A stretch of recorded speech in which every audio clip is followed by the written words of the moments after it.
முடி அதான் சொல்லுவாங்க சிகை அலங்காரம் அப்படின்னு சொல்லுவாங்க. முடி போச்சுனாக்கா, என்னடா முடி போச்சுன்னா அதுவே பாதி சைக்காலஜிக்கல் எஃபெக்ட் வந்துடுறாங்க. முடி கொட்டுதா, எந்த வேலையுமே ஓடாது. என்னப்பா முடி இப்படி கொட்டுது அப்படிம்பாங்க.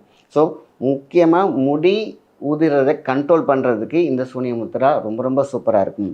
அதே மாரி நம்முடைய மனசு விழுந்துறக்கூடாது. அதில தான் சைக்காலஜி இருக்குது, ஆங்சைட்டி இருக்குது. இன்றைக்கி இருக்கக்கூடிய குழந்தைங்களுக்கு கூட அதிகமான லோடு, அவங்க படிக்கிற விஷயங்கள், கொடுக்கக்கூடிய இந்த ஹோம்ஒர்க்லாம் அதிக ஸ்ட்ரெஸ் வருது. 20, 23 வயசுலலாம் பார்த்தீங்கன்னா முடி நரைக்க ஆரம்பிச்சிருது. முடி கொட்ட ஆரம்பிச்சிருச்சு. இது எல்லாமே பார்த்தீங்கன்னா ஹீட். ஸோ இந்த சூனிய முத்ரா உங்களுக்கு மிக மிக முக்கியமான விஷயம். சிம்பிளா காலையில் மாலையில் எம்டி ஸ்டமக்கில் இருக்கும்போது இந்த சூனிய முத்ராவை 20 நிமிஷம் பண்ணணும். இதில் நீங்கள் செய்யக்கூடிய உங்களுடைய மிக முக்கியமான விஷயம்னா 2 நிமிஷம், 3 நிமிஷம், 4 நிமிஷம் பண்ணக்கூடிய முத்ராலாம் நிறையாவே இருக்குது. ஆனால் உங்கள் வாழ்க்கையை திருப்பி போடக்கூடிய ஒரு விஷயம், ஆன்சைட்டியே காணாமல் போகக்கூடிய விஷயம், முடி க்ரோத்தை வரக்கூடிய விஷயம், வயிறு வலியே காணாமல் போகக்கூடிய விஷயம். இன்றைக்கி ஆண் பெண் 2 பேருக்கும் பார்த்திங்கன்னா இந்த அதாவது லேடிஸ்க்கெலாம் மென்சுரல் ப்ராப்ளம் நிறையா இருக்கும்.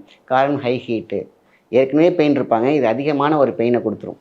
ஆக மொத்தத்தில் உடல் சூடை குறைக்கிறதுக்கும் முடி கொட்டுறதை மெயினாக அது வந்து அப்படியே ஸ்டாப் பண்ணி நல்ல க்ரோத்தையும் கொடுக்கும். ஆக நீங்கள் என்ன ஆயிலெலாம் நிறையா யூஸ் பண்ணுவீங்க முடி கொட்டுறதுக்கு, அது ஹீட்டை தான் பேலன்ஸ் பண்ணும்.